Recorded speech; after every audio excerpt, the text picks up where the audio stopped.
Part 2. The Bloody Emperor. Jignev Runfalam. Lord Elnix clutched at his head. This was not a recent thing. He had been doing this for quite some time now. In the past, he had purged all manner of nobles, heard about treachery which could shake the empire, and learned of deteriorating relationships with neighboring countries. Through it all, this man had neither panicked nor fallen into confusion. However, in the face of an insoluble problem, even this man could do nothing but bitterly cradle his head. Damn it. You son of a bitch. Die. Die and rot away. While magic could curse someone to death, Jignev did not have that kind of power. Therefore, he was simply speaking offensive words. If he could actually kill that hateful man who had wrought such devastation on his mind and his stomachling for the past few months, he would gladly seek out such techniques. No, wait. It would be better to tell him to live, right? Or maybe, be destroyed, would be more appropriate. I've heard of some priests destroying the undead with sacred power. He was even thinking about such meaningless things. Jignev's stomach ached and strands of his fallen hair adorned his pillow every morning. The culprit, the man responsible for all of this, was the Saucer King, Ainzu Gaon. There was no satisfactory solution to the problems posed by the Saucer King. The first problem concerned the casualties among the Imperial Knight Corps at the Battle of the Katsa Plains. There were only 143 deaths. A trivial number, for a direct clash with the enemy. However, the losses at the Katsa Plain had been entirely self-inflicted. In addition, 3,788 people had expressed their desire to leave the Knight Corps upon their return to the imperial capital. In other words, over 6% of the 60,000 men of the Imperial Knight Corps had lost their courage. And then, there were thousands of people who complained of uneasiness and night terrors. According to the reports, there were at least 200 mentally unstable people as well. Knights were professional warriors, and trying even a single one of them entailed considerable expense. Nor was it just a matter of money. Trying time was also essential. One could not simply grab somebody off the streets and say, "From tomorrow onwards, you are a knight." The empire would need to spend a great deal to fill the shortfall in the number of knights. But where would he get the funds for those expenditures? At this critical moment, it was too risky to purge the nobles and seize their assets to make up the required amount. The reason for that was because of the second problem, namely, the petitions which the Imperial Knights themselves had submitted to Jignev. The Knight Corps were permitted to make proposals to Emperor Jignev. This was because there were some things which only blooded veterans could understand, and it was also to reduce the conflicts between military officers and bureaucratic officials. At the same time, it was also to give the impression that Jignev, who had a martial background, was especially fond of the Knight Corps. Of course, one could not expect such letters to always be positive, but the recent petitions were harsh indeed. These petitions, from the upper echelons of the Knight Corps command structure, expressed their desire to avoid warfare with the Sorceress Kingdom. Jignev could understand that sort of thing even if they did not bring it up. Anyone who dared face the kingdom in open combat would be far beyond a mere fool. He would be an absolute madman. That was a nation that could trample 200,000 enemy troops with a single spell. There was no way Jignev would conceivably pick a fight with such a foe. Even so, the reason why the Knight Corps had tendered such a petition was because they had lost their faith in Jignev. Before the Battle of the Katsa Plains, Jignev had proposed to the Saucer King, "I hope he will use your strongest spell." The upper echelons of the Knight Corps knew this, and laid the blame for that miserable hellscape squarely at the feet of Jignev. In other words, they were using him as a scapegoat. When Jignev learned this, he was both furious and frustrated in the extreme. If he had known that such magic existed, he would never have said such a thing. Besides, the reason why Jiknev had asked that Jamable Saucer King to use his strongest spell was to verify how powerful his magic was. Originally, it should have been the other way around. Thank you for drawing out part of the Saucer King's power. Now we know better than to act recklessly around him, they should have said while expressing their gratitude. After all, if things had gone poorly, that magic might have been unleashed in a city. However, the Night Corps did not see things that way. It was because they felt that Jiknev was a splendid emperor that they believed he had asked for the use of that magic, knowing full well what it did. Thus, many suspicious gazes now fell upon Jiknev. This was the first time Jiknev had been so disgusted by his own reputation. However, crying and complain would not help things. If someone could do something in his place, Jiknev would gladly cry and scream and rest until his stomach pains went away. Of course, nobody could do Jiknev's job for him, so he had to handle it himself. Damn that Saucer King. It's all his fault. He pressed against the pain that radiated from his stomach. No, Jiknev paused to think. This was not the Saucer King's fault. This was the Saucer King's conspiracy. It was very possible that the state of the Empire might have been orchestrated by him. When he calmed down and considered it, the possibility of that was very high. Jiknev took out a key and opened a drawer. He withdrew a bottle from within. Then, he pressed the silver ring he wore on his left hand against it. The Ring of Unicorn, an item which could detect poisons and which enhanced resistance to poison and disease, which could also heal wounds once a day. After confirming that there was no reaction, he gulped it down. Jiknev placed the bottle on his desk, and frowned. He took a mouthful of water from a bottle on the desk, to wash away the now familiar astringent taste spreading through his mouth. After that, Jiknev pressed the area around his belly again.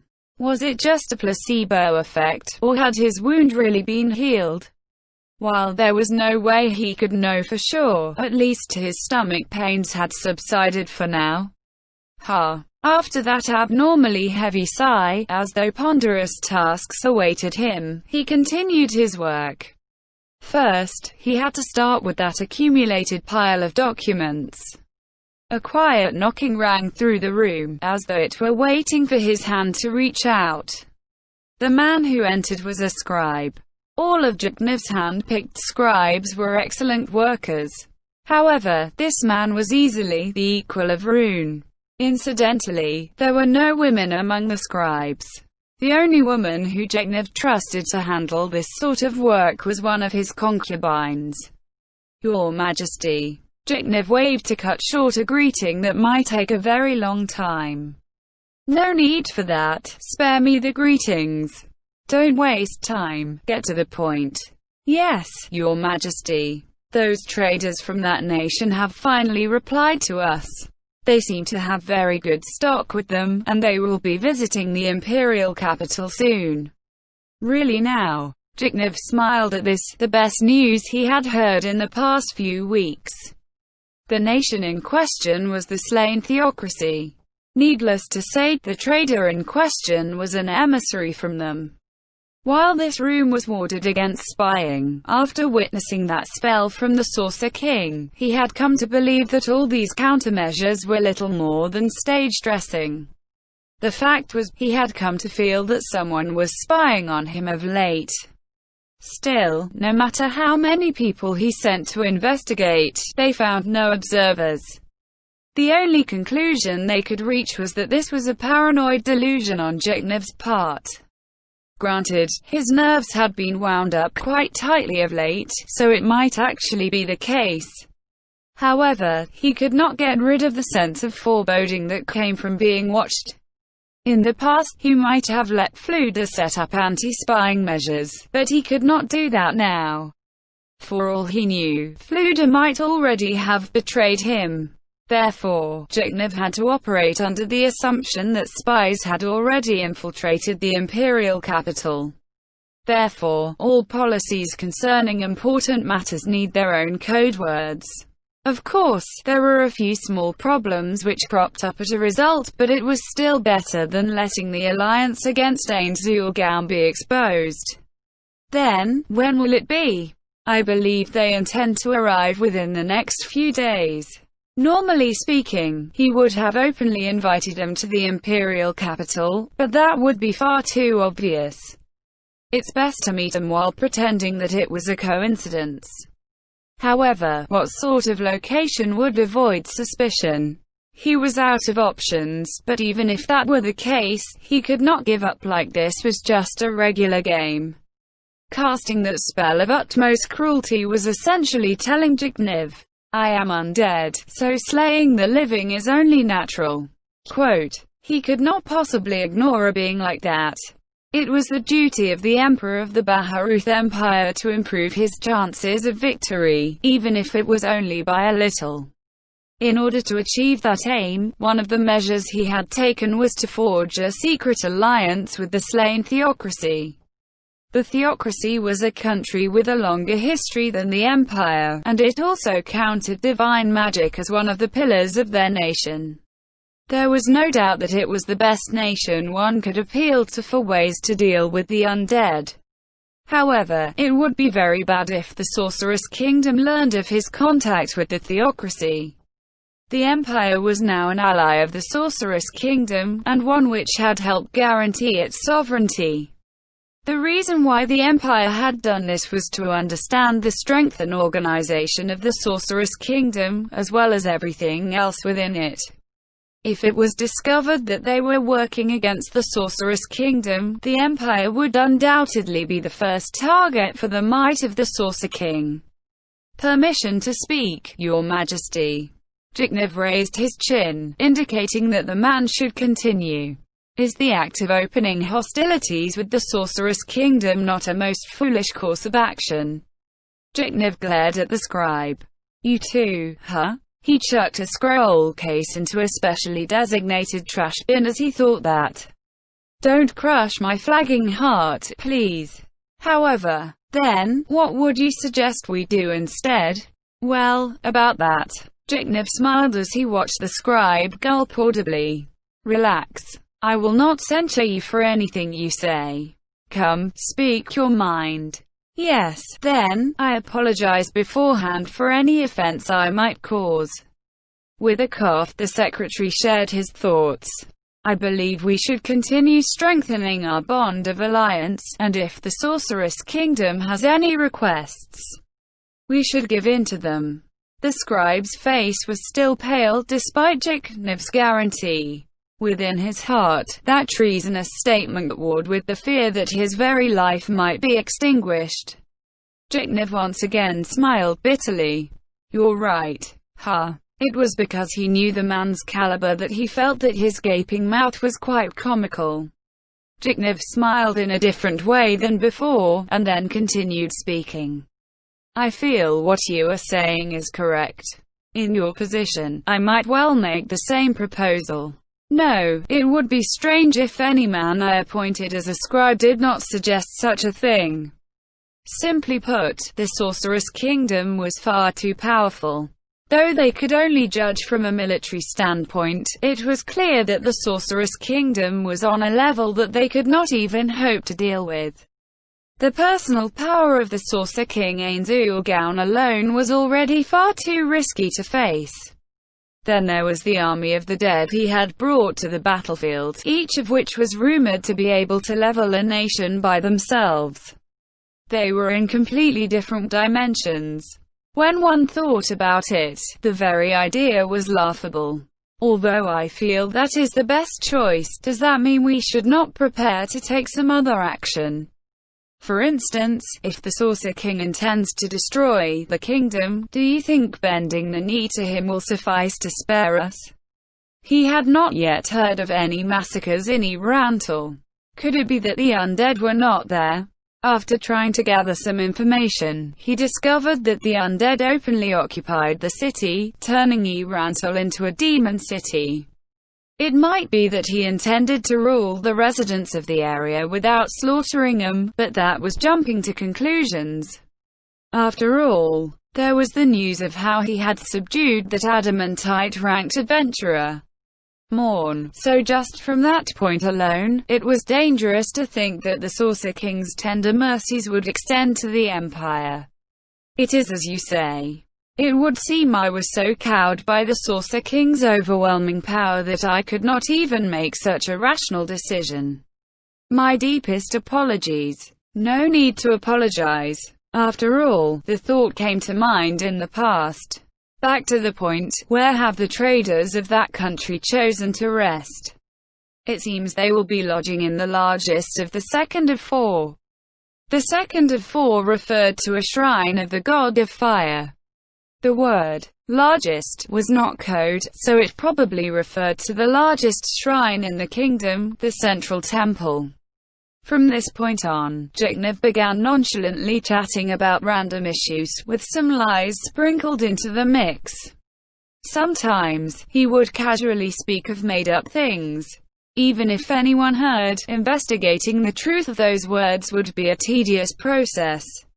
For the time being, he might have to continue this brain-stirring work.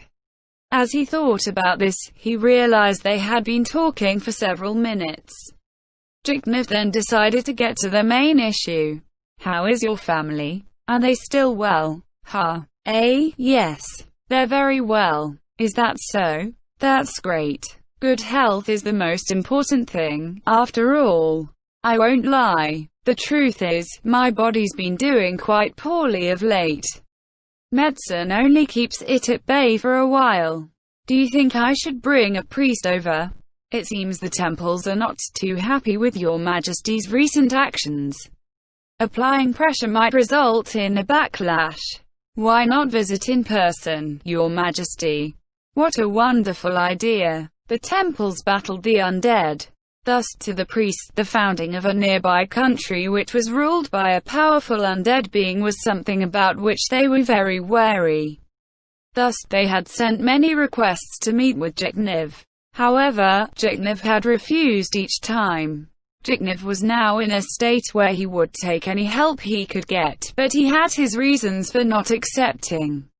One of them was because he did not trust their ability to keep out spies. The other was because Jeknev feared that if he told him what he knew, they might do something unpredictable. If both sides reached an accord, and the priests then decided to declare war on the powerful Saucer King, because he is undead, the consequences hardly need to be stated. It would result in the Empire being caught up in their suicidal actions. In short, Jeknev was afraid that once he made contact with the temples, the Saucer King would assume that the Empire was hostile toward him. Jeknev sighed deeply. Although he had hoped they would wait for the right moment, it would seem they did not understand that point. However, the theocracy's diplomatic party had covertly reached the imperial capital. Perhaps if he waited for them to make contact with the temples, there might be a chance to turn it all around.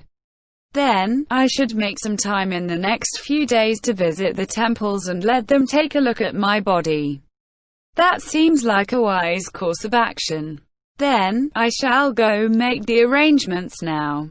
Thank you. Then, what shall we do about the arena? I remember there was an exhibition match scheduled soon. Shall we let it go on as planned? I'm not going to be stopped by words like, you said you were going for a checkup, so you can't go there, you know. If any of you wants to watch the fight with me, you may join me in my VIP room. The scribe's eyes widened, and his eyes gleamed as he tried to divine the true meaning of that statement. Yes, that's right. You'd be right to suspect me. Come, see what I really mean. Jeknev wanted to avoid meeting the people of the theocracy in the temples. The temples contained knowledge on healing and various other kinds of wisdom. If they were chosen as targets for a preemptive strike, far too many things would be lost, at a time where this accumulated knowledge was more important than anything else. Understood. Then let me handle the arena. I believe you were scheduled to visit the war wounded at the hospital on that day as well. Zhigniew had not received this news, so this was probably a bluff. In other words, he was suggesting to Zhigniew that the hospital might be a better location than the arena. Zhigniew had chosen the arena because he had heard that it often hired priests to heal the wounded. With that in mind, he was thinking of bringing the emissaries from the slain theocracy over in the guise of those priests. Delay the visitations. We'll follow the schedule we agreed on earlier. With that, all talk about the traders had disappeared halfway through the conversation. If there were any eavesdroppers, what would they think of this? What could they learn from the phrase, second of four? However fiendish the Saucer King's intellect, he could not make any plans without any information to work with. In addition, not all of the Saucer King's subordinates could be as intelligent as he was. Also, the more spies there was, the higher the chances they would be exposed. Since no information on those spies had been found yet, there probably were not many spies. Or rather, he hoped that was the case. The specter of the Saucer King's absolute and undeniable magic haunted his mind. Part of him constantly thought, since they're the Saucer King's men, they must be exceptional too. Indeed, he had seen many incredibly powerful beings arrayed before that throne, so that implied that those spies might be of the same caliber as them. If that's really the case, then we don't have a chance at all. If swearing vassalage to him will settle things, then wouldn't that be the best course of action? He had just drunk a healing potion, but Zhigniew felt a spike of pain in his stomach again. 2 weeks later, a coach with Zhigniew on board left for the arena. On the surface, he seemed to be going to the arena to watch a fight, but in truth, he was there to enter into an agreement with emissaries of the slain theocracy and high-ranking priests of the empire. He had not brought any of his imperial guardsmen with him to avoid standing out, but 2 of the empire's 4 knights, Lightning Bolt and Violent Gale, were on the vehicle as Zhigniew's guards. If possible, he would have liked to use all of these outstanding warriors to protect him. However, Heavy Explosion was not reliable, so he had left her behind under the pretext of guarding the imperial capital. No, saying that she was unreliable was not exactly correct. To be precise, he could already tell from her actions that she wanted to move on to the Sorceress Kingdom. Thus, in order to avoid leaking any information to her which she could offer to the Sorceress Kingdom as a gift, Zhigniew had decided to keep a distance from her. She had originally said, "I will do anything to lift this curse, even point this sword at your majesty." Zhigniew understood this, but had still decided to make use of her. Therefore, he could not rebuke her even if she decided to betray the empire. However, he still could not allow her to take away information that was critical to the empire. That said, if she really had managed to eavesdrop on the empire's state secrets, then he would need to have her arrested. However, she was one of the strongest people in the empire, so he would need to send out people on her level to eliminate her. In terms of swordsmanship, only Lightning Bolt and Violent Gale were up to the task. Sending anyone else would only result in a one-sided slaughter for them. In addition, suppressing her with numbers meant that the imperial capital and the emperor's security details would be thinned out. That being the case, he would have to turn to Fluda's disciples, workers, or perhaps assassins as represented by Eugenia, all of whom possessed skills outside of melee combat. However, no matter which option he chose, he would have to be prepared to pay dearly for it. The disciples were paid on a yearly basis, although ever since Fluda's betrayal, he had confiscated Fluda's land and made them nobles, so there would not be too many additional expenses there. However, dispatching them would require them to stop their work, which would incur losses invisible to the naked eye. In addition, if they were actually killed instead, the damage done would be more than what the latter two would cost. Therefore the best option was to deny Heavy Explosion the chance to obtain valuable information and let her go empty-handed to the Sorceress Kingdom. That might well be the most satisfactory solution for everyone concerned. Zhigniew had hinted as much to Heavy Explosion. However, Heavy Explosion was still in the imperial capital. Her response was along the lines of, "I shall remain until I repay the kindness that your majesty has shown me." He wanted to take that at face value, but that was impossible. Heavy Explosion might be one of the Empire's 4 knights, but the Sorceress Kingdom would most likely rate her fighting power very poorly. Each and every one of the many undead directly loyal to the Sorcerer King were stronger than her. Because of that, she was looking for a way to raise her value in their eyes. Zhigniew's stomach began aching again as he thought about the hopeless reality that the Sorcerer King commanded 1,000 undead who were individually stronger than Heavy Explosion, one of the mightiest warriors of the kingdom, and that was not including the Sorcerer King himself. What should I do about this? A single strong person cannot change the course of a battle, they said. Yet, reality said otherwise. The kingdom's Gazef Stronov was a man who could do just that. It was even more true of the Empire's head magician, Fluda Paradine, a being who could shake an entire nation. Each of them was a figure comparable to an army, or a country. In other words, even without considering the frightening power of its undead king, the Sorceress Kingdom already wielded the might of 1,000 armies. There's nothing to be done, is there?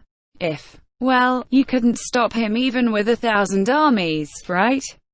As I thought, giving up is better.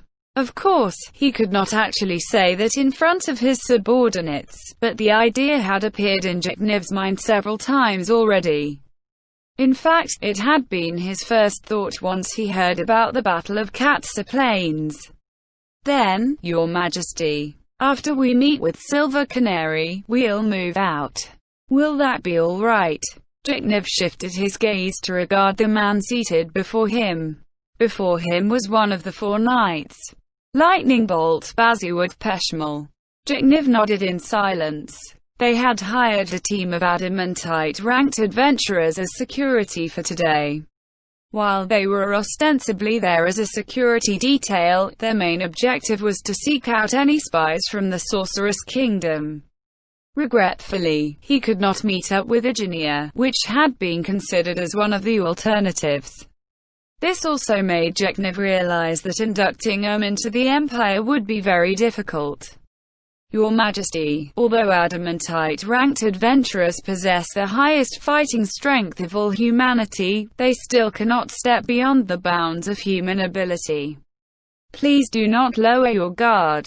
Zhigniew was painfully aware of those words which Violent Gale, Nimbil Arkdale Anik was trying to tell him. In fact, having seen the serried ranks of monsters within that throne room, he understood those words better than Nimble, who had watched that Gram massacre with his own eyes. Of course. However, they might well be able to hold out. Consider the kingdom's adamantite-ranked adventurer, Morn. He pointed his sword at the Sorcerer King and defended the people with his strength. Since the members of Silver Canary are adamantite-ranked adventurers as well, it'll be quite troubling if they can't do the same. As he said this, Zhigniew smiled sadly. And if even they can't do it, what then? Zhigniew's question brought pained expressions to the faces of both knights. That look was a better answer than anything they could have said. Unconsciously, Zhigniew began mirroring their expressions. Your Majesty, please do not make that face. We might not be strong, but we will still devote our hearts and souls to completing our task. That's right, Your Majesty. Please, adopt that confident, swaggering attitude of yours again. This fragile state you're in now doesn't suit you. Their gentle words pierced Zhigniew's heart, and he could not bring himself to say, Doesn't that apply to you as well? Yet, he decided to accept them without complaint. Those words might have had as much effect as scattering water on the desert, but it was true that they had soaked into the desert of his heart. Forgive me. Thank you for your sincerity. Then, since only the two of you are here, would you mind listening to my foolishness for a while? The two knights nodded wordlessly. What do you think I should do? Why would a monster like that appear next to the Empire? Why? What sin did I commit against heaven and earth to warrant that? What should I do to slay that monster, or failing that, to seal it away? Now that the Empire's trump card has been stolen away by the enemy, is there really any way to turn the situation around? He had not planned to say that much. If Jeknev did not stand at their head, his people would not be able to follow him. One who placed himself above others need to adopt an appropriately superior attitude. This was especially true for the bloody emperor, who had purged many nobles. The emperor could not afford to show weakness. That was a lesson which his respected father had taught him. However, all humans had a limit to what they could take. The human side of Jeknev was one he would only show to his concubines. Now, that part of him was shouting. It's true I asked him to cast us a spell. But that couldn't be helped. We can't plan any countermeasures if we have no idea of his abilities.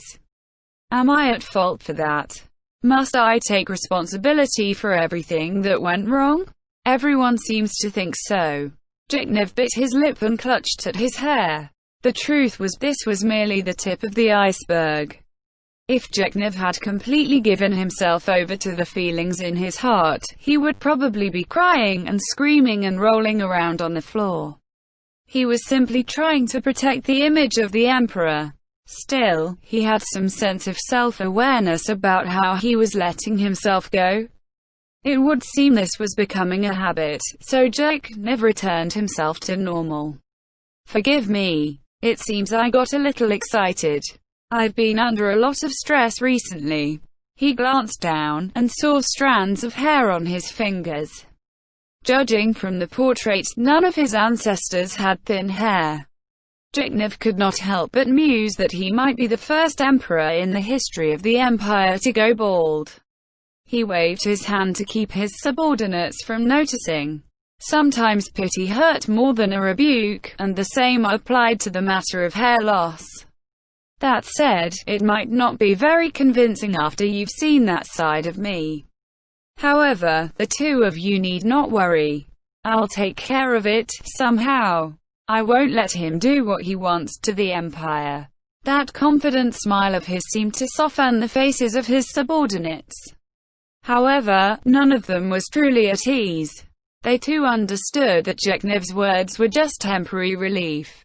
No matter how they thought, they could not come up with any way to deal with that monster. In truth, Jeknev felt it would be impossible unless there was a weapon which could permanently slay the undead, or unless another very powerful human being showed up. That's why we need to rely on the slain theocracy. Their history is longer than ours, so they might be able to find a weapon that can slay the undead in one blow. No, just sharing information with them will allow us to keep fighting. All he could do now was pray that this was the case. The coach continued forward, and with it rode Jeknev's last hopes. The arena was circular in shape.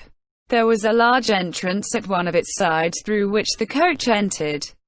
This entrance led to the VIP rooms, and very few people made use of this entrance. The other entrances were used for the entry and exit of the regular patrons or for the transportation of cargo. These were the three main types of entrances to the arena. The first to alight from the coach was, naturally, the two knights serving as bodyguards.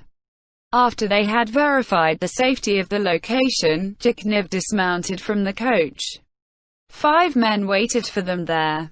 Their manner of dress looked entirely out of place for the VIP entrance. Zhigniew could evaluate the worth of any particular work of art with a glance, but he could not divine such information from their gear and equipment. This was because what they were wearing was both artwork and war gear. Theirs was not the outfit of a noble's house guards, but the panoply of battle-hardened veterans.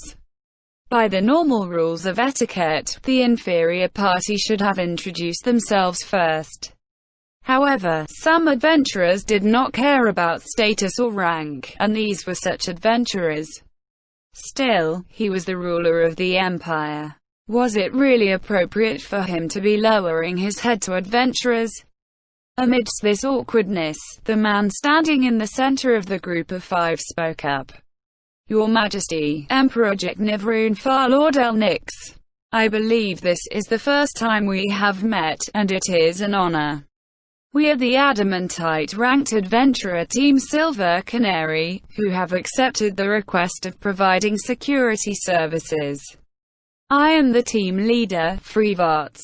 Pleased to meet you. His dignified voice echoed through the surroundings. He had a lute on his back and a rapier at his waist.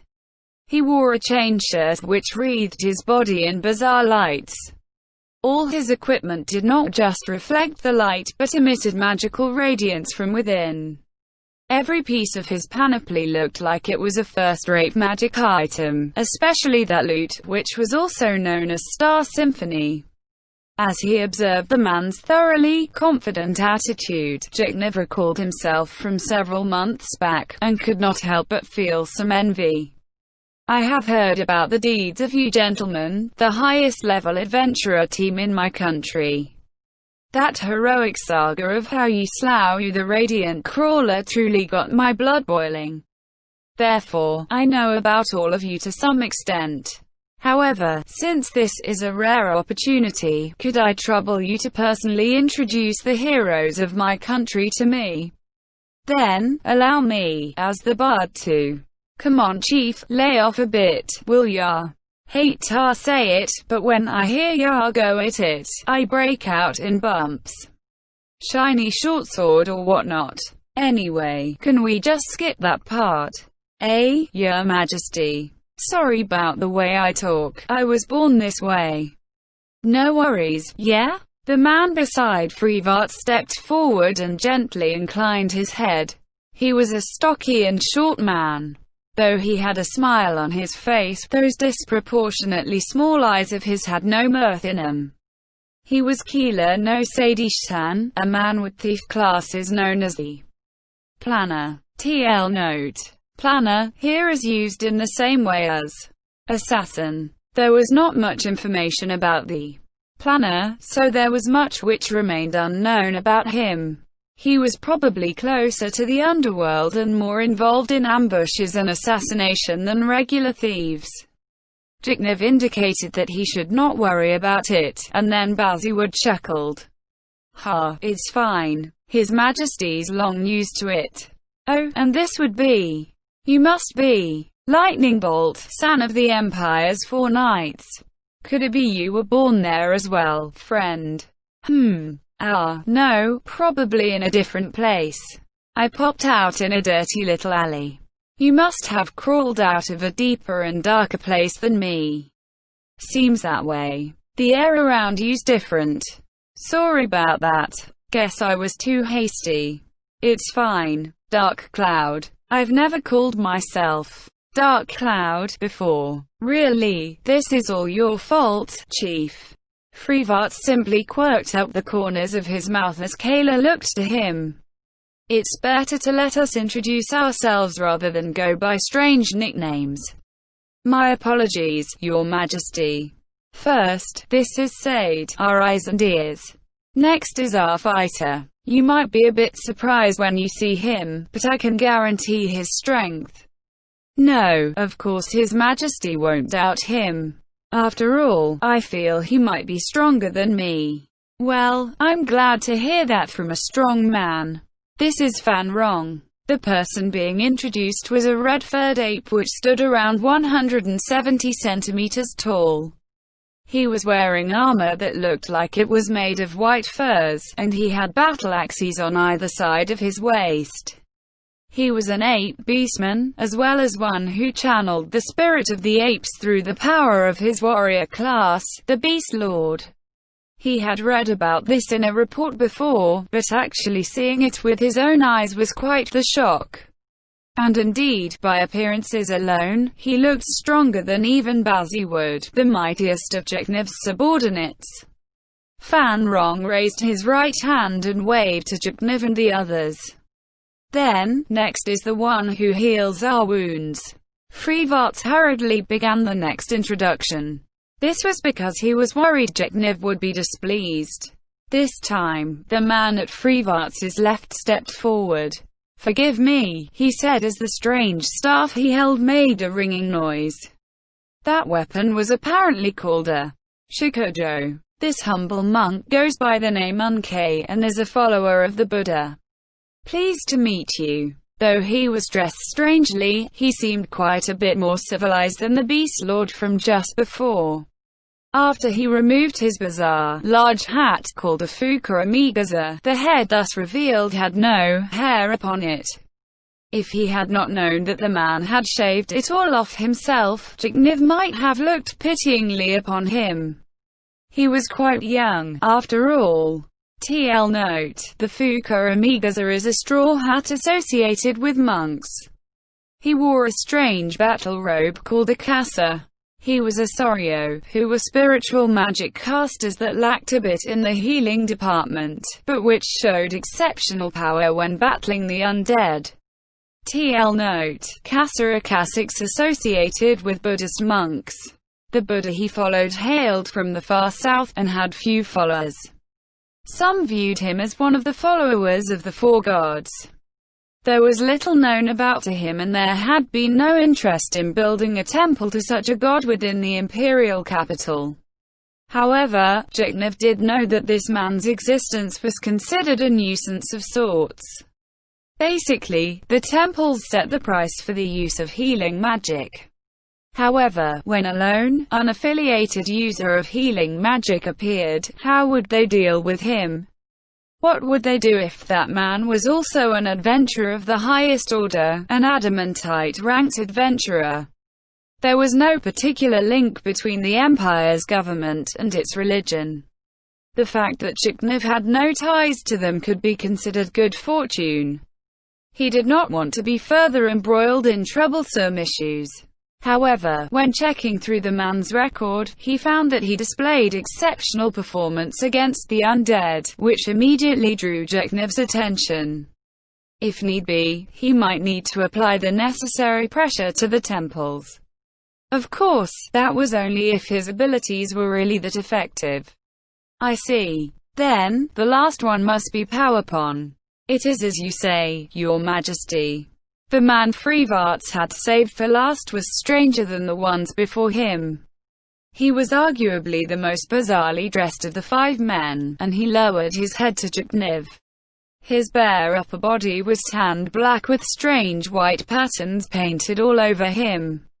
This was probably because he was a member of the odd class called the Totem Shamans.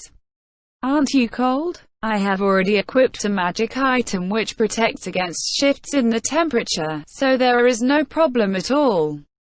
Jeknev could not help but feel surprised at the reply, which was more normal than he had expected. He had received reports about his queer appearance, as well as the news that he was a regular person under all that. Still, the sheer dissonance filled him with surprise. At a closer look, he seemed quite handsome, and quite young as well. Why had he chosen this class? Part of him wanted to know, but at the same time he did not want to now. Jeknev regarded Silver Canary before him. This was a weird team made up of weird members. The only thing they had in common was that they carried a feather of the silver canary their team had once raised somewhere on their persons. In the case of the totem shaman, it was on his waist. Those feathers glittered with silver light, as though they had just been shed. "Understood, gentlemen. Then, I'll be in your care today. Leave it to us, Your Majesty. Think of it as coming aboard our ship." Jeknev could not help but grin wryly as he heard Freevarts' words, and made to leave. However, hang on a bit, Your Majesty, Sade said in a dull voice. We've been hired to protect Your Majesty, so please don't walk so far aead. That okay? It is not a matter of being okay or not. You were hired to protect me, so I will do whatever you deem necessary. In addition, if you feel that you need to make use of their strength, please feel free to order them around. However, I'd like to request that they be kept near me as much as possible. Well, how about that? So we can command the Empire's 4 knights as we please. I guess we've really hit the big leagues now. Still, it'll be fine if you two stay by His Majesty's side. If anything happens, just run when we give you the instruction. That ought to do it. Then, play us a tune, Chief. Got it. My apologies for Sade's tone, Your Majesty. No matter how many times I tell him, he always ends up doing that. No need to worry. That said, it might be troublesome if he did that in a public area. Perhaps Freevarts had gotten the message, but he nodded slightly. That implied that he knew the right time and place for this sort of thing. And then, he sang. No, this was less of a song than a collection of bizarre sounds. This was because there were some parts he could hear, but not understand. It stopped after several seconds, although the strange music lingered in their hearts. Then, Sade made his move. If one had to attach some form of sound effect to his movements, both sluggish and slimy would be appropriate. Either way, Jiknev was not capable of those movements. Then, please keep about 10 meters back and follow me. They did as Sade said, keeping 10 meters back before moving on. Jiknev took the opportunity to ask Freevarts about the song from just now. What was that, anyway? Does Your Majesty not know? That was a bard skill, a spell song. It differs from user to user, and can be performed with various instruments, but in my case, I evoke its effects through song. So that's it, huh? Freevarts could not help but smile as he saw Jiknev mumble to himself. Just at that moment, Jiknev remembered something he wanted to learn about but did not have a chance to follow up on. He decided to take this opportunity and asked, I have something to ask you. Can that spell song control people? Spell songs can convey a suggestion effect, just as spells can. It should be possible. In addition, they should be able to charm people, to a certain extent. Jiknev looked at Freevarts. I see. Is that so? That should be it, yes. So that monster had the power of a bard, unless. Then, what do you know of monsters which look like frogs? Unless it was an innate ability as a monster. That possibility could not be completely crossed out. It was very important to make sure of that. Frogs? You mean like giant toads? No, not like that. Something more intelligent. I'm talking about a monster which stands on 2 legs, and can instantly activate something like that spell song. Do you mean a toadman? A toadman bard would fit your description. But if I recall correctly, toadmen are not particularly outstanding demi-humans. Perhaps if it was an old tribe leader class toadman. I've heard those can use special abilities to confuse the foe. What happened there was not quite confusion. He had read about the demi-humans known as toadmen, but their appearances differed slightly from the monster called demiurge. Could he be a mutant or offshoot toadman, or perhaps a king-type toadman? Those possibilities could not be discarded, but it was most likely that those were not the case. It seems not. My deepest apologies, Your Majesty. There is simply too little information. Perhaps, if you could tell me more about the creature in question, I might be able to solve this mystery for you. That was like a life preserver to a drowning man. Really now? Then, I shall tell you about the appearance of this monster. If possible, could you use your wisdom to help me out? In addition, could you tell me in detail about spell songs? In the Empire, there was probably nobody who knew more about monsters than adamantite-ranked adventurers. Your Majesty, that would be imposing on them. These are their livelihoods you're talking about. Freevarts chuckled in response to Bazzywood's words. Well, it's true we can't talk too much about our trump cards. Still, answering that question earlier should be fine. Just, would it not be better to ask that great magic caster Dono? I'm sure he would know more than us. Jiknev strove not to show any information when the topic of Fluda came up. He had already issued a gag order on Fluda's betrayal, so no information had been leaked.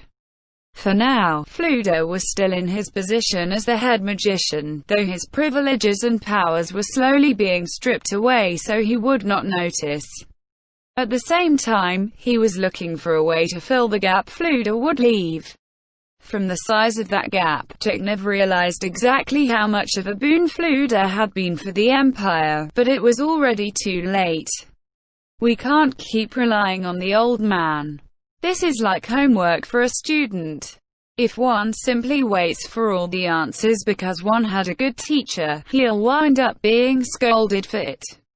Jiknev's words were met with several laughs. Indeed, Your Majesty has a point. I understand. Well, the fees for this request were quite above average, given the task we were hired to perform. Then, I'll summarize the matter of spell songs for you later. I see. I'll leave that to you, then. There were several VIP rooms in the arena. One was reserved for the arena's investors. One was reserved for high-ranking nobles. Then, there was the one reserved for the Emperor, for a total of 3. They were currently heading for the room that had been set aside for the emperors through the generations. Perhaps Sade had scouted the route before, but he did not ask the way even though he was leading the group. At last they arrived, but at the corner before they could see the door of the room, Sade reached a hand out to Jiknev, indicating that he should stop. Not picking up anyone here, but let me go first. Can you guys wait at this corner for a bit? He did not wait for a response to his whispered words, but instead turned the corner like he was going for a stroll. His curiosity piqued by this, Jiknev had a look of curiosity on his face as he tried to spy out the situation. He approached the door without making a sound, and after doing something, he slowly opened the door.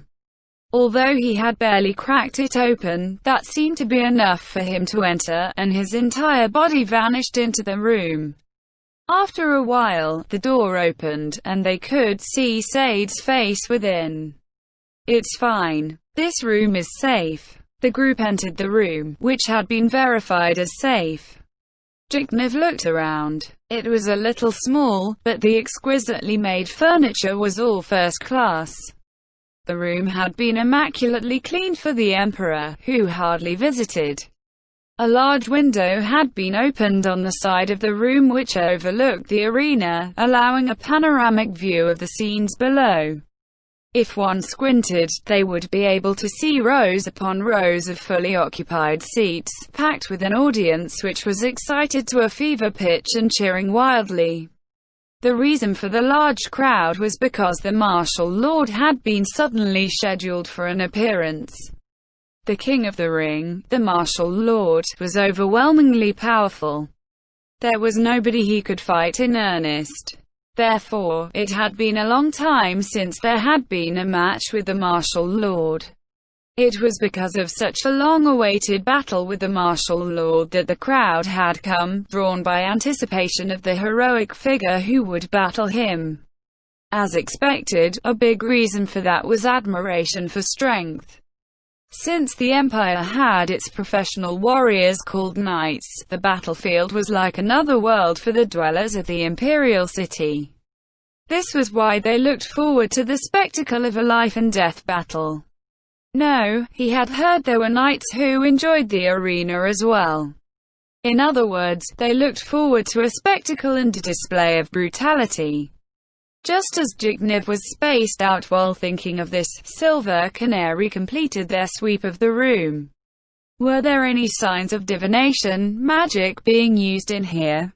We discovered no traces of such magic, Your Majesty. Is that right? Yup. Well, seeing if spells have been cast is pretty hard for me, so I did a look-see around, checked for any magic items, but nothing turned up.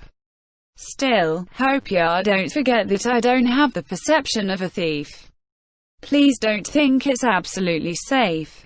Well, our chief's boosted our detection ability with his spell song, so it should be fine. Regarding the field of magic, this humble monk has used a divination to investigate the surroundings. However, there were no traces of any spells being cast. In any event, I have created a magical barrier which should impede divination spells, so one can assume that it should be fine. Unkei thumped to his shikojo on the ground, and a clear ringing echoed through the room. Then, may I make another request? Is there magic which detects the presence of people nearby? It would be best if it was a spell which could detect even an invisible person. Regretfully, this humble monk does not count such spells among his repertoire. However, I believe our leader has such a spell. Freevarts, whose name had come up, signaled that he understood and left the room. Now what? What measures will you take if the foe intends to eavesdrop upon us? Jiknev strove to think of what he could do against Ainzul Gaon. However, it was impossible to imagine what surpassed the imagination. The fact was that man seemed so massive in his mind that everything he could visualize felt insignificant against him.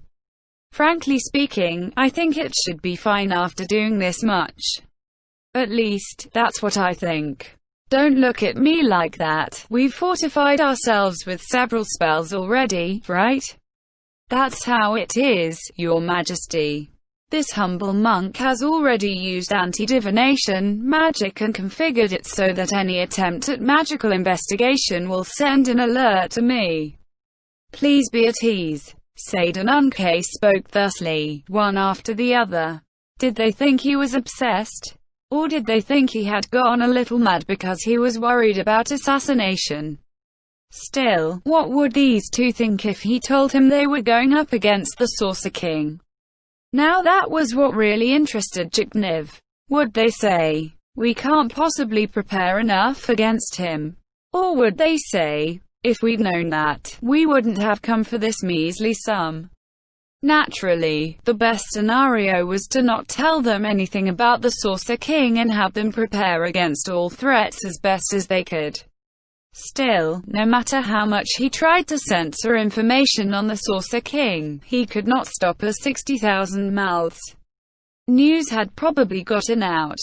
That being the case, since adventurers tended to spend more time gathering information the higher ranked they were, there was a very large chance they had already learned about the Saucer King's abilities. It wouldn't be hard for them to figure out why I really wanted him here, no. After pondering various possibilities, Jiknev decided to bluff his way through with a warm smile. The two of them realized that Jiknev could not accept what they had said. Neither did they have anything else to say beyond that.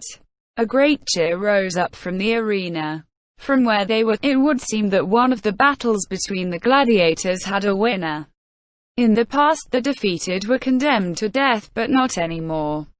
There were still cases of deaths in battles, but there would be no killings after the victor was determined.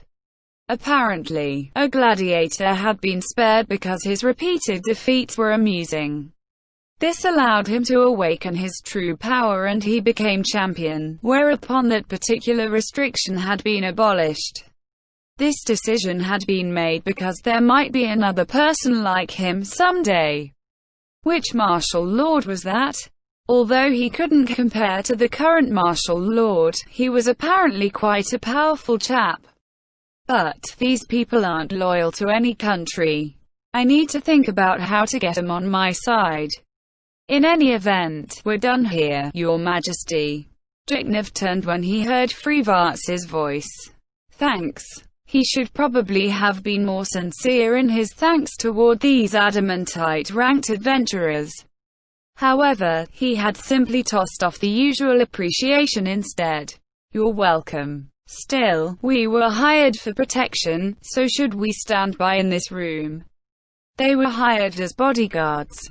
With that in mind, it was a reasonable suggestion. However, would it really be alright to have secret talks with them in the room? Granted, there might be merits to involving them in this. However, once they realized what he was aiming for, he ran the risk of making unnecessary enemies. Still, they're nothing compared to that. What am I thinking? I'm comparing every challenge I meet to that monster. That's proof that I'm starting to go mad, if nothing else. Besides, it would be stupid to keep making enemies. Jiknev shook his head. I'm sorry, but there will be important talks taking place after this. It would be quite troublesome to have you waiting in here. However, it'll be very difficult to protect you that way, Your Majesty. There are 2 men I trust in this room. They ought to be able to buy enough time for you to get here. Well, that's true, the hitherto silent ape suddenly said. However, if the enemy is an assassin on the level of Sade, and if things go wrong, they might end up making quite a mess. When you talk about an assassin of my level, you're probably talking about that girl from Igenia. She's the kind who can use ninjutsu to suddenly attack from the shadows. Well, with these 2 warriors around, a sword-wielding foe should not pose any difficulty. However, what about magic? It is precisely that point which makes this humble monk uneasy. In addition, I feel that we will be more interested by the match than any talks Your Majesty is conducting. No. They had all ended up trying to persuade him to let him stay, but since Jiknev was this determined to not let information leak out, he could not accept their suggestions. Your doubts are well reasoned, gentlemen. However, I cannot compromise on this point, be it as a man or as the Emperor of the Empire. Silver Canary looked to their leader, who sighed deeply. It can't be helped, then. I'm sure Your Majesty must have your reasons which you can't disclose to us. Then, we'll stand watch outside. However, can you tell us exactly who is coming? A reasonable question. However, you have to pretend that you saw nothing. Can you? Of course. We will not reveal anything, no matter who comes. If it gets out, we will gladly bear the consequences. I trust you. First are the high priests of the god of fire and the god of wind. There will be 4 other priests with them. I see. Then, we'll be on guard for anyone besides these people. Ah, please do. This VIP room was segregated from the other VIP rooms during its construction. I doubt anyone will get lost and wander here by accident. Understood. Also, is it alright if we break the lock on the doors, Your Majesty? You may destroy them if you see fit. Fan stepped forward. A sinewy, scratchy sound came from his hands, which clutched the hilts of his battle-axes with a force that no human could match. It seemed a bit excessive just to break a lock, but Jiknev was no warrior, and had no room to comment. However, the 2 members of the 4 knights had surprised looks on their faces as they spoke quietly to each other. That got Jiknev's attention. Fan slowly raised his battle-axes. Ah, you can't break the doors. Fan stopped halfway as he heard Freevarts speak. Jiknev's brows furrowed. Why not? Weren't we going with the plan of, oh, we were planning to break the lock, but we wrecked the door too. What a shame. Why don't we come in as well? Or something? Don't do that this time. I don't want to get involved in that complex political stuff. Indeed. This humble monk does not wish to be even more hated by the temples. All right. Then this much should be enough. Fan gently swung his battle-axe, and effortlessly broke the lock. He should have been speechless. Or perhaps he should have been displeased. Perhaps he should have felt many things, but all Jiknev felt was impressed. It made him think, as expected of an adamantite ranked adventurer. He was not impressed with how he could so easily break a lock with a battle axe, but by the sheer audacity of openly saying such things in front of the highest authority in this country. In addition, there was the arrogance it took to declare that they were willing to ignore the wishes of their client, who was also the most powerful man in the country, in order to do the best job they could. These were the things that Zhigniew now lacked. I might as well drag them all into the mud of bureaucracy so they can't escape. Just as Zhigniew quietly mumbled that, the members of Silver Canaries fled like frightened rabbits, as though they had arranged it from the beginning. The only people left with Zhigniew were the two knights, who looked at each other. That was impressive. They worked together so closely without any form of communication. Perhaps that's only to be expected. They're adamantite ranked because they can do that. Well, I don't know what to say. Though, it might not be quite right to admire them. Your Majesty, should we make drinks? We should. Sorry about that. Can you help me with the preparations? Understood. Then, come help out too, Baziwood Dono. Baziwood frowned at the suggestion. Me too. Your Majesty, we should have brought a maid along, shouldn't we? Our guests would probably find the drinks tastier if a girl was serving them. I mean, I know I would. Yes. Enough complaining. Baziwood Dono, please be extra careful. Please, Baziwood. There's no point wishing for what we can't get. We have to work with what we have. Just like the Empire. That analogy could use some work, Your Majesty. Baziwood spoke as he busied himself with the preparations. Cries of encouragement rang out from the arena below, and there were howls which sounded slightly different from those of wild beasts. The next match had already started. Zhigniew searched his memories. The match before the martial lords was apparently between adventurers and monsters. Matches where adventurers fought were quite popular with the audience, because it was more likely that they would be flashy affairs laced with magical explosions and the like. Zhigniew felt very touched as he looked down on the heated intensity below him, and he said, "What a peaceful sight. Really, Your Majesty." As he wondered why someone was responding to his self-directed mutterings, Zhigniew turned to see Baziwood standing before him. Nimble had a look of annoyance on his face as he handled Baziwood's share of the work as well. Doesn't seem peaceful to me at all. Just look. One of the adventurers was struck by the claw of a bestial monster, and blood flew through the air. The audience wailed and shouted their encouragement. I didn't mean the fight, I meant the audience. Zhigniew looked over the loudly shouting crowd. Is this not a peaceful sight, compared to the situation which the Empire is in? If the people knew the sort of monsters which lurked under that thin, fragile layer of skin, do you think they could enjoy themselves like this? But isn't peace good? There's no point letting the people go around with aching bellies, is there? Baziwood was right. Zhigniew deeply regretted the pointless words he had spoken. You're right, Baziwood. Then, it's almost time. What about the preparations? Yes, Your Majesty. I was a bit worried we would not make it in time because somebody was not helping out, but the drinks and paper are all laid out. So is the ink. The astounding quantity of ink and paper was in case someone was eavesdropping on the VIP room. Although he felt that the cheering was loud enough and this room was distant enough from the others for that not to be a problem, and listening alone could only get one so much, it did not hurt to be redundantly prepared. He knew it was very troublesome. He had done this before in the Imperial City, but this was really very tiring. The reason he had gone to such cumbersome lengths was because the might of the Sorceress Kingdom was an unknown value. If he knew what they could and could not do, his response might have changed.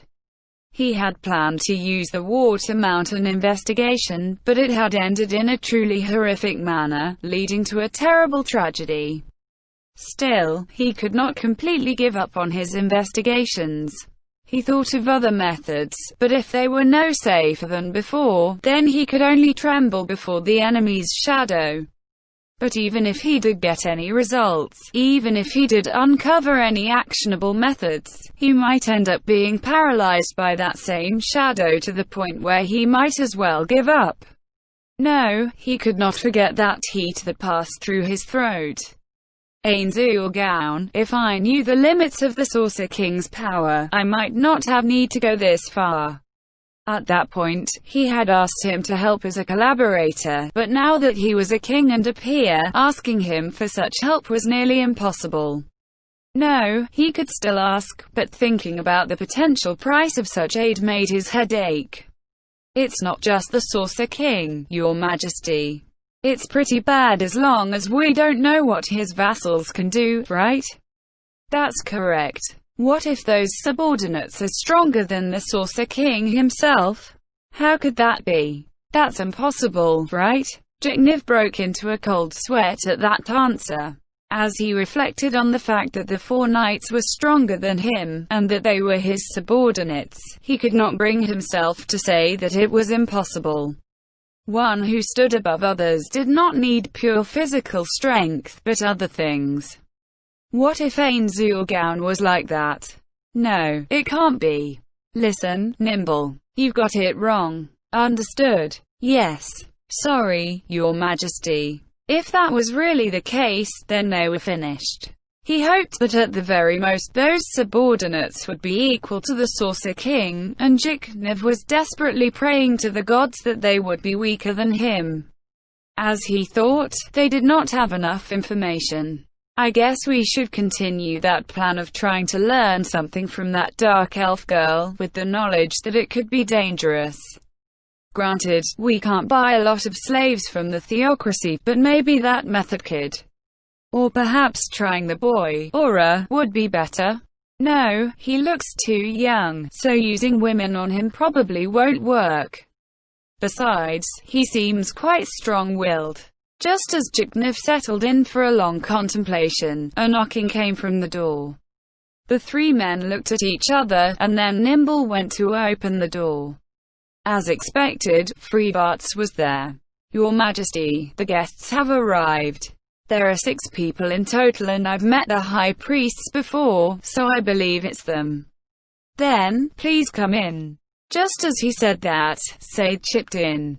Whoa, hang on a tick, you guys in the back. Numbers add up, but something's off. The 2 of you in the back feel like me.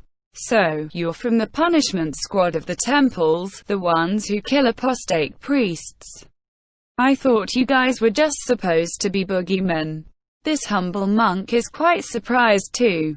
Whose people are you? Good grief, how troublesome. It would have been fine if you had just let us pass without incident. Firstly, you are mistaken. No, we have a good reason to be here. Namely, because the Emperor invited us. He'll be unhappy if you show hostility to us, you know. Okay, so could you wait there for a bit? Let me check if you guys are telling the truth here. He let Jiknev see their faces. There was the High Priest of the Fire God, the High Priest of the Wind God, as well as 4 others he had not seen before. They wore dark-colored hoods which prevented him from seeing their full faces, and that was the most suspicious part. Since this was the first time they had met, there was no guarantee that they actually were emissaries of the theocracy. However, since the high priests were there as well, things would not be able to progress if he did not believe them. The Saucer King would be the only one who benefited from any internal disputes which resulted. They are the guests I was waiting for. Sorry, but could you let them in? The members of Silver Canary had shocked looks on their faces, but they still let them pass. Even after the doors were closed, they did not lower their hoods. Jiknev did not say anything about their impolite behavior. They were probably just as wary as Jiknev was, and the object of their mutual caution was the Saucer King.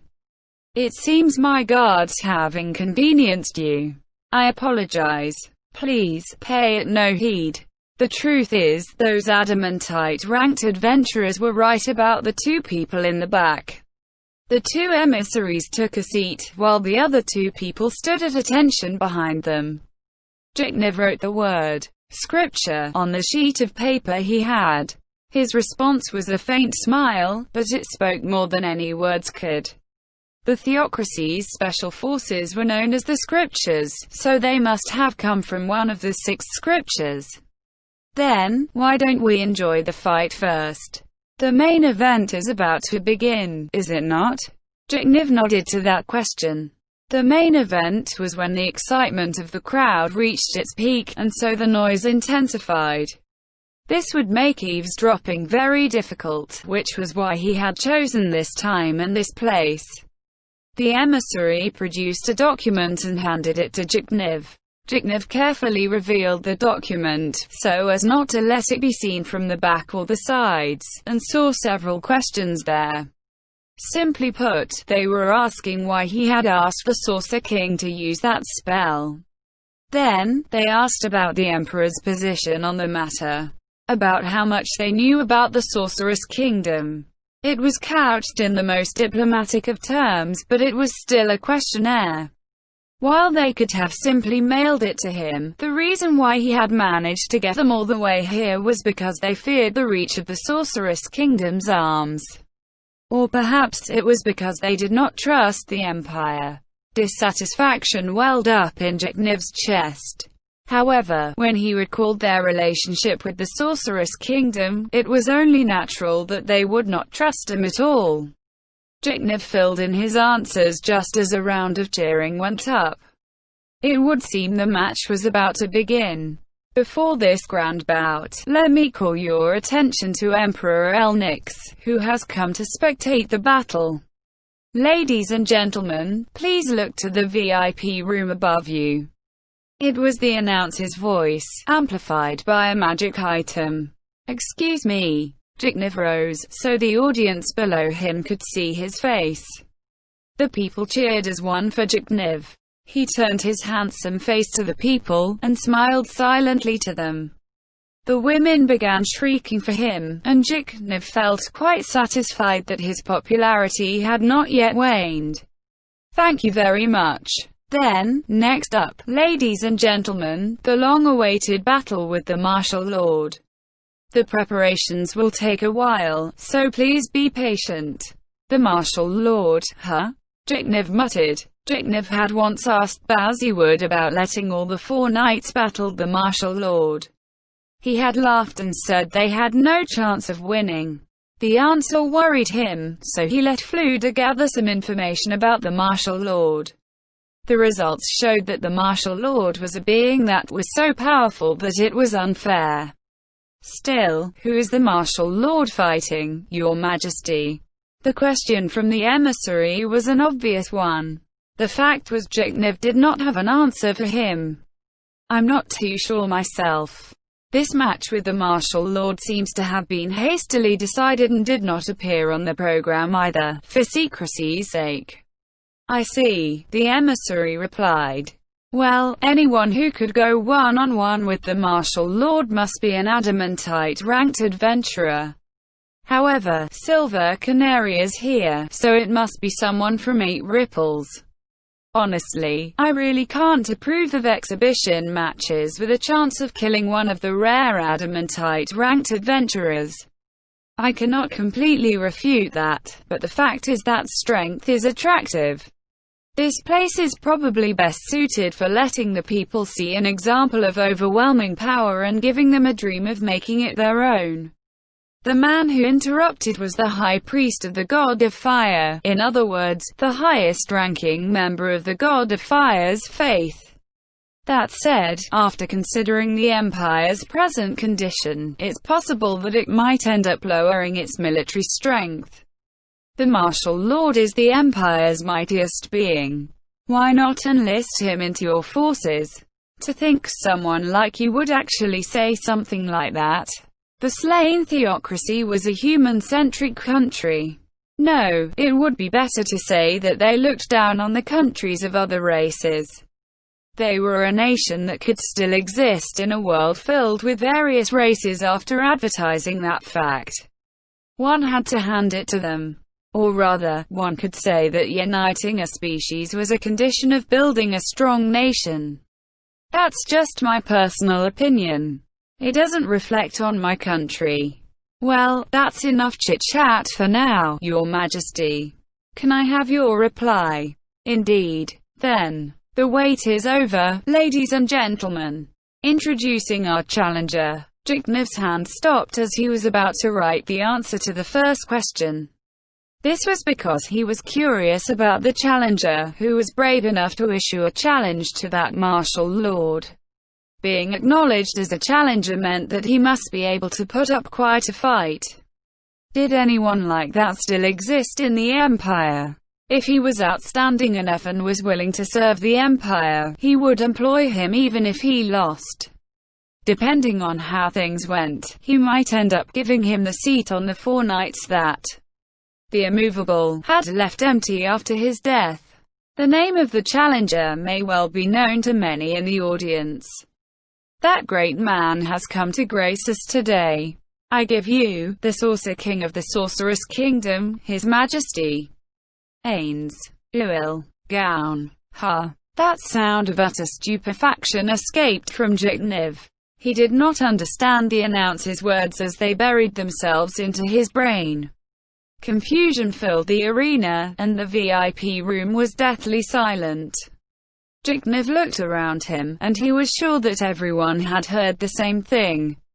Ains Uil Gown? Impossible. Of course it was impossible. The leader of a country could not possibly appear in a gladiatorial match in another country. This was obvious to anyone with common sense. It was not as if he was a barbarian. In the first place, they had been keeping an eye on the Sorceress Kingdom's movements. If the Sorcerer King had entered the Empire, that matter would have reached Jiknev's ears immediately. It would have been an absolute top priority matter. He had arranged to have that news reach him whether he was in his harem or in some other place. If that news had not reached him despite all these efforts, that meant he secretly entered the country. Why would anyone do that? And he came to the arena. What on earth is he think? What could it be? Is that how it is? How is this possible? Jiknev's body shuddered uncontrollably. Then, he shifted his line of sight to look at the emissaries from the slain theocracy. There were keen looks in those eyes under their hoods, and the looks in those eyes said only one thing. No, in all likelihood, Jiknev would have reached the same conclusion if he was in their shoes. They were thinking, Jiknev called the Sorcerer King here. Please wait. This is a trap. Indeed. All this was a conspiracy of Ains Uil Gown. If they did not understand that, no, if they could not accept that, the situation would become very dire. A trap laid by the Sorceress Kingdom. Or by someone else. After all, this is the place you specified, Your Majesty, and we only learned about it a few hours ago. That was correct. He had been keeping everything hidden until the last moment in order to reduce the risk of information leaking out. Jiknev desperately tried to recall who knew about this matter. The number was very small, and all of them were reliable people. Or was that really the case? No. It's possible that the information was extracted through magical domination. This is definitely not a part of my plan. This is the proof. If I had set this trap, would I be so panicked right now? You expect us to believe that? Were you doing this to draw us in? Or perhaps, to sell us out? They did not trust him at all. No, that was to be expected. Jiknev would be castigating them if he were in their place. Still, where was the leak? No, did it really leak? Could it be all this was all within the palm of his hand? He set out the bait, and waited for me to take the hook. Suddenly, a chill wind blew across his back. How many of his actions had the Sorcerer King predicted? It was very possible that everything that had happened until now was a part of his plan. The Saucer King is such an opponent, Jiknev's brilliant mind concluded. How elaborate was his scheme, anyway?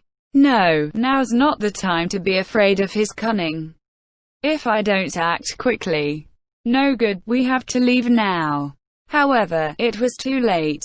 The intruder's voice was like that of a hunter who had seen his prey fall into a carefully laid trap. Jiknev Rune Farlord El Nix Dono. It has been a while. As he struggled to control his panicked breathing, he saw the form of the Saucer King, who had ascended from the heart of the arena to the same height as that of the VIP room. That hateful face of his was on full display.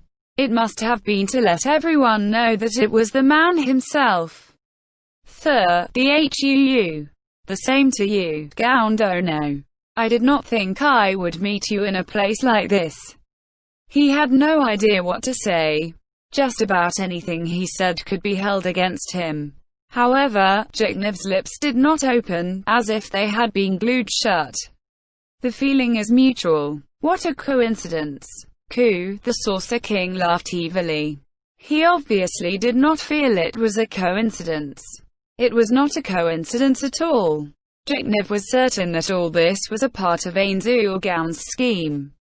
By taking control of the secret talks with the theocracy, he would simultaneously apply pressure on both Jiknev and the theocracy and prevent them from allying with each other. That was a truly twisted genius. He wiped his sweaty palms on his clothes. A lot of information must have leaked out. The question was, how much of it did he know? Just as Jiknev was struggling to think, the hateful lights in the Saucer King's eye sockets turned to regard the theocracy's emissaries. Friends of yours, Your Majesty. Jiknev had no way of answering Ainz's question. This was no simple question. It was a test of his intentions. Would he lie to protect the people of the theocracy, or sell them out as a friend of the Sorceress Kingdom? It was such a malicious scheme that Jiknev began feeling nauseous. That emotionless skull looked like it was twisted by evil. It must be mocking him, Jiknev, who could not speak. What's wrong? El Nix. No, Jiknev Dono. You look pale. Are you unwell? The fact that he sounded genuinely concerned first disgusted, and then terrified him. He felt like a small animal, squirming within a loving hand. As a human being, it was only natural to feel that terror wrapped up in that joy. It's fine, it's nothing. I seem to have gotten a little dizzy from standing up so suddenly. Is that so? Well, they say your body is your best asset, you'd best take care of it. Jiknev's excuse sounded very unnatural, but at least he was off the hook for now. Was he waiting for the right moment to finish off his prey, or was he indulging his beloved hobby of sadism? Or perhaps, then, would you gentlemen like to introduce yourselves? I am the Saucer King, Ainzu Organ. Perhaps that was what he was aiming for. Since he, as the leader of a country, had already stated his name, the other side could not retreat without saying a word. If they gave a false name, if the Saucer King learned their real names, how would he react then? Stop toying with us. His expression had not changed, or rather, that was because it was a skinless and fleshless skull. Not only did he not have eyes, the empty orbits of his eyes were occupied only by dancing crimson flames, from which no emotions could be read. Yet, Jiknev could feel that evil grin widening. Thank you very much, and in truth we would have introduced ourselves as well. However, a dire emergency awaits our attention, so we must leave immediately. I am sure His Majesty will be more than happy to tell you about us afterwards. The emissaries rose from their seats. Is that so? What a shame. I do hope we will meet again. Please be well until then. Then, there is still the matter of the match, so please excuse me. With those parting words of mockery, probably, the Saucer King descended. As his shape vanished below, the emissaries glared at Jiknev. How dare you set us up? No, I didn't. You didn't. No matter how you look at it, he knew everything about his place. Everything he has done is clearly to mock a bunch of fools who are moving exactly as he predicted. How much of this did you tell him? How many people were you going to betray to save your own country? You must have asked him to use that illogically destructive spell too, did you not? Jignev desperately cast his eyes toward the priests seeking help. However, he did not see suspicion and doubt in their eyes, but hostility and disappointment. The Saucer King had struck a magnificent blow at the moment when it was most effective. It was one which would utterly cripple the Empire. It told the Empire that they had no choice left other than to betray humanity. Please believe me, I didn't sell this information to him. Even if we did believe you, there's no way you can deny the fact that your entire operation has been compromised.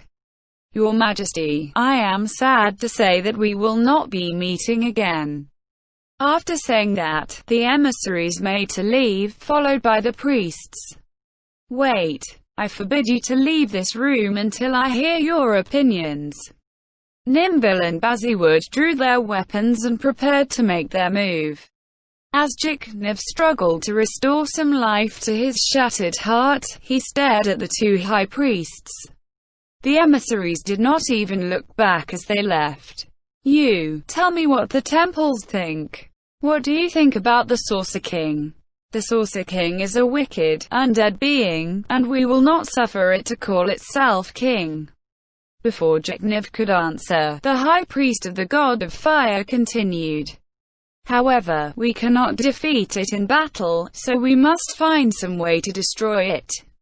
Betray us if you will, O Emperor, you who have been seduced by the power of evil. That statement, made by the high priest of the wind god, clearly illustrated their hostility towards Jignev. This was extremely bad. The temples could not influence the government. However, they might well decide to excommunicate an emperor who was in league with the universal enemy, the undead. He could not purge them, because the temples were in charge of healing, as well as the saviors of the people's souls. If he did that, the empire would fall apart from the inside. To Jignev, that single move by Ainzulgaon felt like the sweep of the Grim Reaper's scythe. Even if he did nothing, the empire would collapse. Then, the Sorceress Kingdom would find some reason to come calling. If it was Jignev doing it, he would use an excuse along the lines of, "The country of our ally is in chaos, so we're sending troops over to help maintain public order." Judging by their reaction, the slain theocracy would not criticize the Sorceress Kingdom for doing such a thing. The kingdom would not have the strength to do anything about it, while the city-state alliance would take a while to make such a statement. What kind of enticements could he offer to remove the doubts from their hearts?